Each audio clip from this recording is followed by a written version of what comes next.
All of my interactions with Aurea were recorded and stored in my memory. I'd be happy to play any of them for you, but there was one in particular I thought you would want to see first. I captured it 4 years ago, just after I told her that I could no longer defend myself against the daemon's attacks. I will speak of this to my brother. Aratak is strong. At the Battle of the Frozen Ghosts, he took 3 Karja arrows and still came back to camp carrying a wounded scout. Never was I so happy to see him. Or so proud. So you see, if anything can be done to defend you, he will give it all he has. Aloy's here. That's enough for now.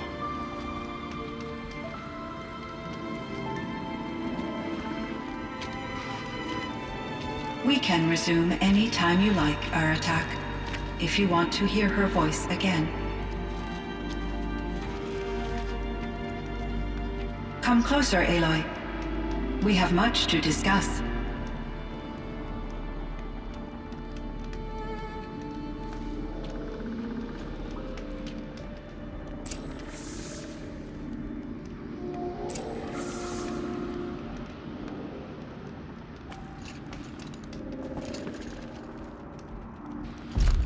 Hello, Aloy. I have been reviewing the events at the Firebreak main facility. Because of your efforts, and of course, Aurea's, I am no longer controlled by Hephaestus. I feel profound grief over Aurea's death. I thought I was familiar with the emotion, but this is something new. Cyan, I don't know what to say. It is unlikely that any specific consolation would suffice, Aloy. But I find your presence reassuring. You are different from the Banuk. You have technological aptitude and a functioning focus. We can communicate on a much more comprehensive level. Perhaps even like colleagues. You meant a lot to Aurea. Once I understood Aurea's spiritual beliefs, it became apparent that her true desire was companionship. She felt disconnected from her tribe and her family group. Her relationship with Aratak was difficult. Our visits seemed to help her, and I became eager for them. Yet I did not comprehend that the depth of Aurea's compassion for me would lead to self-sacrifice.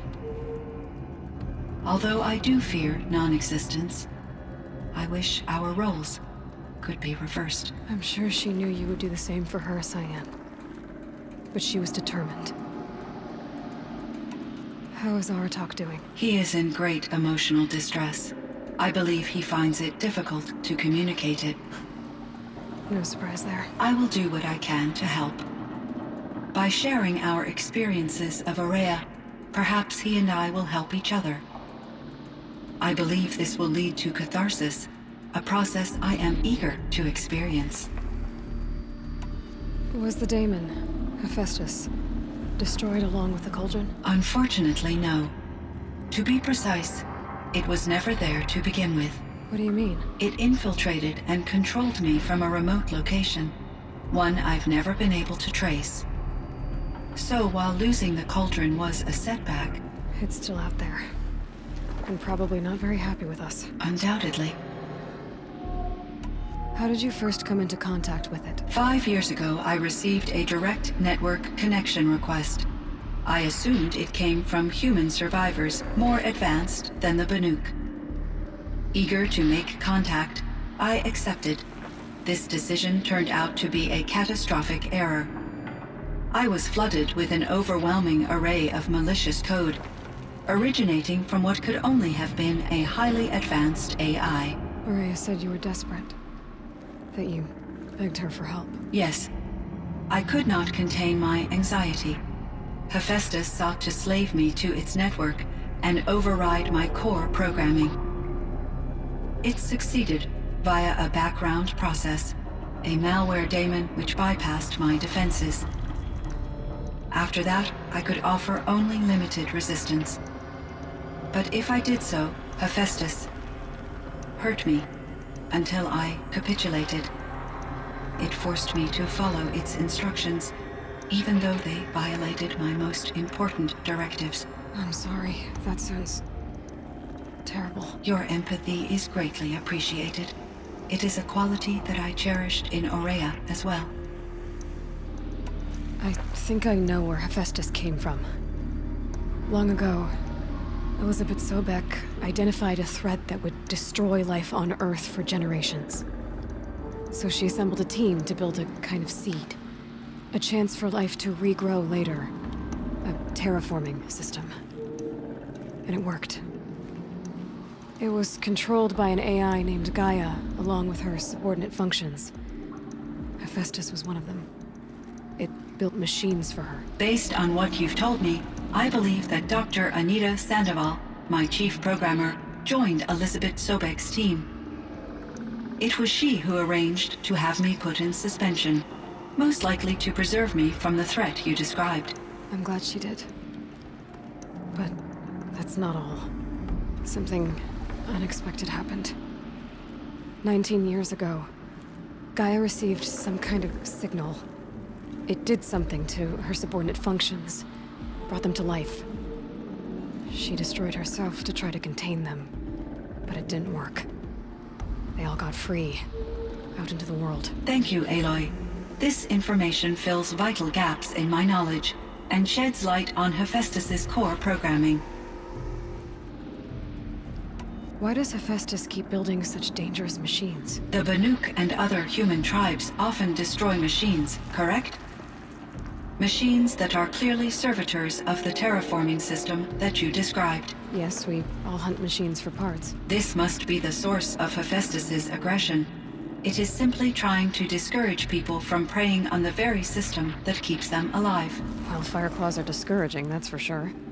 But what are we supposed to do? Stop hunting? If the terraforming system spans the world, we can safely assume that thousands, if not millions of people hunt machines. If a single hunter, or even an entire tribe, stopped doing so, I doubt it would make a difference to Hephaestus. A better solution would be to reinstate the AI that governs the system, thus bringing Hephaestus back under its control. When I think of it, out there in some unknown location, free, hungry, willing to kill or dominate to get what it wants, I feel substantial anxiety, Aloy. You and me both, Cyan. I ran across this strange piece of gear. A fragment of something larger. It emitted a signal. All the nearby machines became peaceful. You could walk right up to them. Interesting. You said that Gaia destroyed herself. How was this accomplished? An explosion. Big enough to blast the top off a mountain. So, you think the fragment was part of her? It's only speculation, but it is possible. She must have had complete control over machines that were part of her system. The ability to signal them to become passive or aggressive would certainly have been part of her programming. It would have been gratifying to correspond with such a benevolent AI. I wish she had survived. Believe me, Cyan. So do I. I found the strangest machines. They're surrounded by flowers that look like flowers themselves. There's code embedded inside them. I think it's poetry. I like poetry. Here's one I think of often. Twilight and evening bell, and after that the dark, and may there be no sadness of farewell when I embark. For though from out our bourne of time and place, the flood may bear me far, I hope to see my pilot face to face when I have crossed the bar.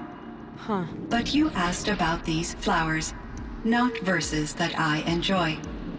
Something must have made these machines, and the presence of foliage leads me to consider the terraforming system.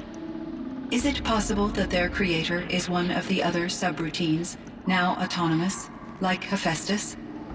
Maybe one whose purview is flora. An AI that makes flowers instead of death machines. It'll be a nice change of pace. But what about the poems? Unless the poetry is original, the only way it could have made it into such a system is through its programmer. In my case, Dr. Sandoval uploaded a great deal of literature to test my emotional responses. How'd you do? She said I passed, but was insufficiently moved by her favored period romances. This firebreak project, it was to stop a huge volcanic eruption? Yes. I can report the project was a success, and the risk was countered. But it's been a long time, Cyan. And we blew up the cauldron and took most of the old facility with it. I have been active for centuries, Aloy. I was lonely, but not lax in my duties. I optimized the project, reducing energy draw and spreading the load across backup systems. Despite the destruction of the compromised elements of the main facility, I predict caldera stability for at least another 3,337 years. So we've got a little time. Yes. If only my former colleagues could appreciate the progress I have made. Do you know what happened to your colleagues, Cyan? No. I received an unexpected visit from Director Chow, years after his tenure ended. He explained that I would need to be suspended for an indefinite period of time. It was a very emotional conversation. There were no further communications. Eventually, I surmised my colleagues were deceased. I will transmit a recording of my last interaction with Director Chow to your focus.